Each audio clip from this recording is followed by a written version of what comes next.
Welcome to America's Heroes Group. Welcome to America's Heroes Group Roundtable with our partner, Jesse Brown, VA Works. You know, February is Black History Month and American Heart Month. Today, of course, is Saturday, February the 12th, 2022. Cliff Kelley, I said, is your host. I'm the co-host today. My name is Ernesto Borges. Our executive producer is Glenda Smith. And digital media producer is Ivan Ortega of Scouts Honor Productions. Okay, we've got, we talk about Veterans Affairs and veteran concerns every week here on America's Heroes Group. And today we've got a young lady who is going to tell you a little bit about some of the problems that are facing many of the veterans. We're going to talk, her name is Asya Brodsky. I hope I pronounced that correctly. She is a social worker, and she works for Jesse Brown VA, and she is the Women Veteran Program Manager at Jesse Brown VA. And she's going to discuss today, amongst other things, veterans and their eating disorders. Now, some people may think that veterans don't have eating disorders, but veterans suffer from everything that the rest of the public has, and sometimes it's even magnified. So she is going to speak to us about a number of various eating disorders that are plaguing some of our veterans. So let me see if she's on the line here. Hold on a minute. I'm having a little problem. I can't hear myself. Good afternoon. Is this Asya? Asya, yes, Asya? I'm here. Hello. Oh, how are you? Good. I'm doing well. Thank you so much for having me. Yeah, welcome to our show. And if you could just hold on one second, I'm just trying to turn up the volume because I can't. There you go. Now I can hear myself. So you are over at the VA. And, you have some other letters behind your name. I know the one for social worker, but CADC, yes. What is that? And yes, I'm a certified alcohol and drug counselor and also a certified sex therapist. Oh, sex therapist? Yes. Oh, okay. All right. I was not familiar with those two acronyms. So how long have you been at the VA? I have been at Jesse Brown for about 6 years, and I started working in the homeless program, and then I spent 4 years in mental health, and for the past almost year, I've served as the Women Veteran Program Manager, overseeing the women's program. Oh, now, when you say women's program, does that entail everything, or is that specific to a certain area? So that's a great question. It's actually, it does entail women's healthcare services across the Chicago healthcare system. So the care that we provide on main campus and then also across our community-based outpatient clinics. And then also we have partners with the vet centers so that we can coordinate care when women veterans present with a specific need. Oh, boy. You're busy.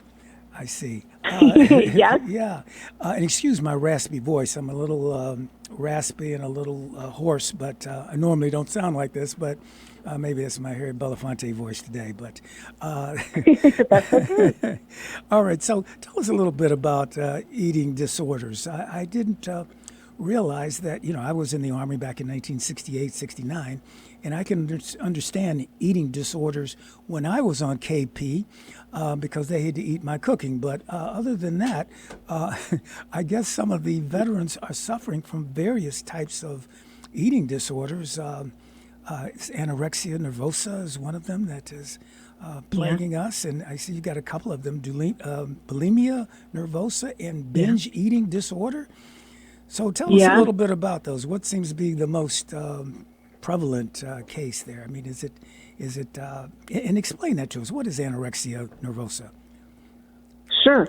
Well, let me start with sort of classifying and explaining what eating disorders are, because I think many people think eating disorders affect eating, so perhaps it's a physical condition, but it's actually a behavioral and a mental health condition. So it disturbs behavior, and then with it come distressing thoughts and emotions, and it affects both the body and the mind. And more research is being done on this. We see prevalence among veterans with eating disorders, specifically related to certain risk factors, which I can go into. And the primary Most people know about anorexia and bulimia, but there's also binge eating disorder, which is actually the higher than the other two in the general population and the military as well, and it's the most common. And then there's also something called AFRID, which is avoidant restrictive food intake disorder, and then there's other feeding and eating disorders. But the primary ones that I sort of will focus on, the primary one I will focus on is binge eating, but I will define anorexia, bulimia, and binge eating. Well, let me ask you something before we begin that. Sure. Now, does this affect people who are stationed, from basic training to AIT, advanced individual training, to being assigned to probably a combat zone, or somebody might be stateside? Does it affect them differently, or people who are under stress? Does it affect somebody that's maybe sent to Afghanistan or Iraq, or even some of the older veterans, such as my group of Vietnam veterans or so forth? Being in a combat situation, does that seem to affect you more than being stationed, say, stateside? Well, I think, different environmental factors will influence what sort of how something manifests and presents itself. I think when you're asking or talking about, training, there are certain factors within, basic training, or within sort of, when someone, there's certain standards that are veterans and our military personnel are encouraged to uphold, such as, standards for maintaining a certain weight, or experiencing readiness for, to meet the requirements of the military. I also think, when you are in a certain, whether you're stationed somewhere, and access to food, or the ability to, when someone is having to respond to an event, and you have to go into action, right. the presence or the accessibility of food may be limited. And so all of that will influence whether or not someone has the ability to consume food, and it will also influence someone's intake. And when that's limited or somehow impacted, that can trigger. That can play a role in the exactly. It can influence and play a role in how something is manifested. I see. Okay, so the most you said the one that is most common is of the eating disorders is which one? The binge eating or binge yes, eating? Yes, binge eating disorder. A lot of us know what that is. Yeah. Well, but I will. Yeah, sure. Go ahead. Let's have the scientific or the medical explanation of that, or definition of binge eating. Sure. So binge eating, and what classifies it specifically as a disorder, is when people eat, when they binge or take in a lot of food in a short amount of time. Okay. And what makes this a disorder, unlike something like overeating, is when you are doing this in secrecy and you feel a sense of a loss of control around it. So when someone is, for example, I think back to your question earlier, when we think about, if there's limited access to food, or there's an operation about to be called and someone has to go into action, perhaps it's, eat quickly what you have. There may not be a lot, or there isn't a lot of access. So that could result in overeating. But binge eating is something that tends to be done in secrecy, and it's sort of a dysregulated experience where people feel shame and disgust, and they're kind of disconnected from their own experience of what they're doing. But and that creates a binge eating, someone eats in secrecy, or maybe they live by themselves, and they eat, and they're accustomed to eating by themselves. So, is that binge eating? The factor the fact that they do it in secrecy, is that the big part of it, or is it that is it eating too much? Or you're saying binge eating is short amounts of time. A short period of time, a person eats a lot of food, or they eat the normal amount, or Do they overeat? Because you said there's a difference between overeating and binge eating, right? Yes. Well, yes. So when someone lives alone, they're eating solo, but not necessarily in secrecy. We kind of assume when someone lives alone, they may not be with other people. But when people are doing something in secrecy they don't disclose the behavior that they're engaging into other people. So it becomes a secret. It's something they live with, and it can eat at them. And, it's funny that that's the word that I choose to use. But there's accompanying distressing feelings with it.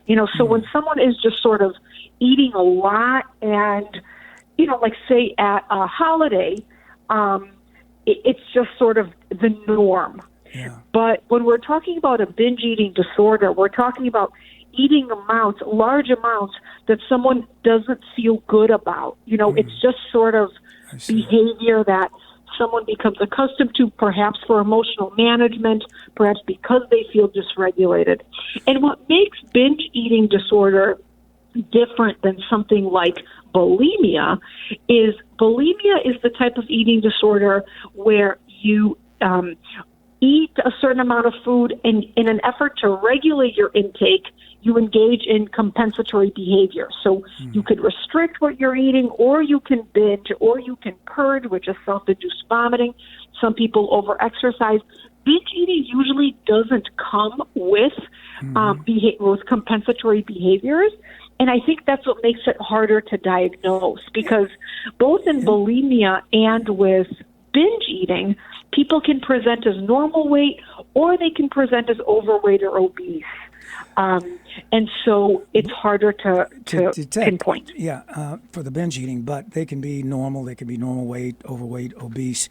But bulimia, I mean, you see these models and so forth. They want to make sure that they can fit in their dress or whatever, or they've got a shoot coming up, and they limit their intake and restrict their eating and so forth. And you said some of them will even engage with self-induced vomiting. That seems to be more severe to me. Anorexia nervosa, I guess, is another one. But which one causes death or ends up with highest mortality rate? Yeah, anorexia tends to be the one with the highest mortality. As a matter of fact, it's the highest mortality than any other psychiatric diagnosis. This is where there's a very severe restriction of food intake. And again, the thing with eating disorders is that there's a very strong psychological component here.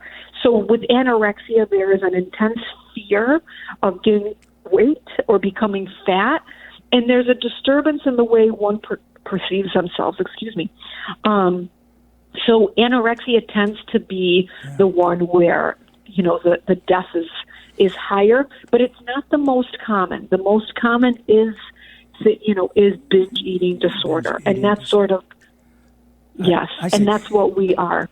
Yeah, you're facing a lot of that at the Veterans Administration. I mean, from people who are out of the service, and typically they're veterans, and they were in one of the branches of the service, might have seen active duty, maybe, I don't know, do the reserves come there? Do the National Guard? Some of them also come if to they're the VA. Activated. Yep. They're activated. So so they still have some of these lingering eating problems even after active duty.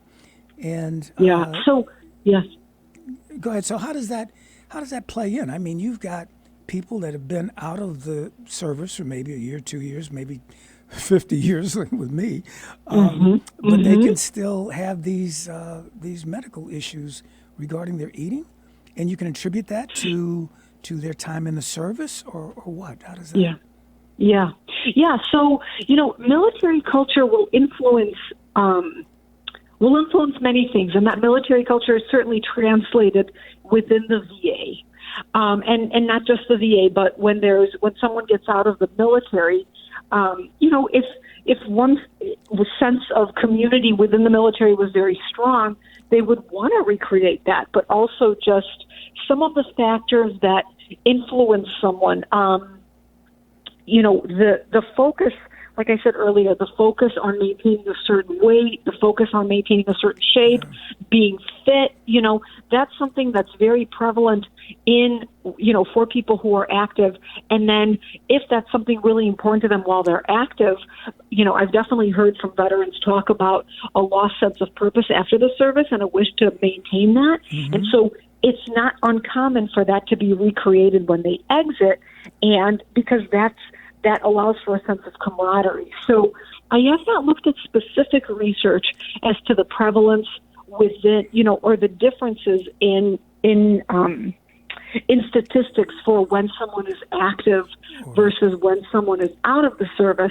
Sure. But I can say that it does affect the population. When we look at sort of lifetime prevalence, studies show that about 4.76% of female veterans and 3.69% of male veterans do struggle with eating disorders in the military. So a little more with women than with men. You're saying not much, but a percentage point or so.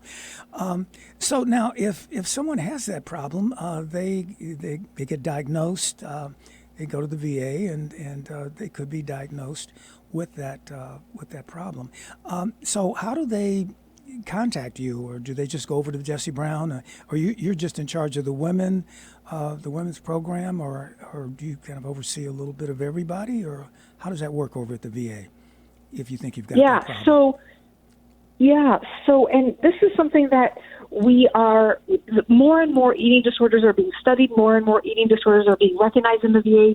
We're very proud of the fact that Jesse Brown is one of 2 VAs in our division that is focusing on eating disorders and having programs specifically for this.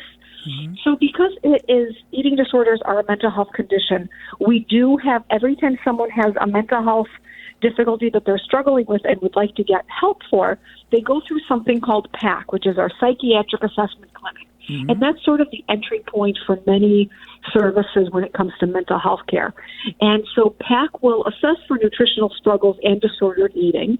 And then also if someone is seeing their primary care provider and the primary care provider recognizes that there is an eating concern, we can refer to our eating disorder program, which we started in the summer of 2021, and treating both men and women, where mental health providers can place a consult to this program. The program is ran by a social worker who is our eating disorder coordinator, and she happens to be co-located in the women's clinic, meaning that she serves as the women's clinic social worker and then also provides outpatient eating disorder treatment for individuals within our facility. Okay. And so now, should the person just go online, va.gov, or should they, if they want to go online, do they look up Jesse Brown, or should they call, or what? Because we're down our last closing minutes. What's the best way to connect with you? Mm-hmm. Sure. So the best way to connect with me as the Women Veteran Program Manager is to call me. My number is 312-569-5933.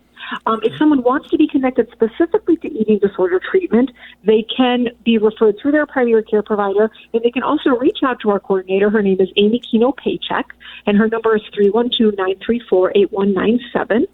And then also, recognizing that eating disorders are something we're working to address. And when people struggle with this, they should know that they're not alone. There's co-occurring conditions that often happen, so we might refer to PTSD treatment or MSD treatment. But individuals should know that help is available, and we're happy to link them to care. Okay, very good. That number again is 312-569-5933. That's for Asya. Is it Asya Brodsky? Yep, Asya. Okay, Asya. Yep. Asya, I'm sorry about that. Yeah. And the other lady's name, I don't know if they can spell it, but Paycheck. Her last name is Paycheck, right? Is that her last name? Yep. Amy Kino Paycheck. Kino Paycheck. All right. Yep. We can remember that. 312-934-8197. And so if you think you have an eating disorder or you know someone who might, please give them a call at the VA. And thank you so much for joining us, Asya. And keep up the good work. Maybe I'll run into you. Thank you so much. Thank you for having me. Okay, thanks for joining us. Okay, take care. Take care. And she is the social worker over there at Jesse Brown, folks. So, if you have a problem, call her and just call over to Jesse Brown. I know those names and numbers are a little hard to record, but we're off. All right, thank you for joining us. Thank you for joining us on the America's Heroes Group.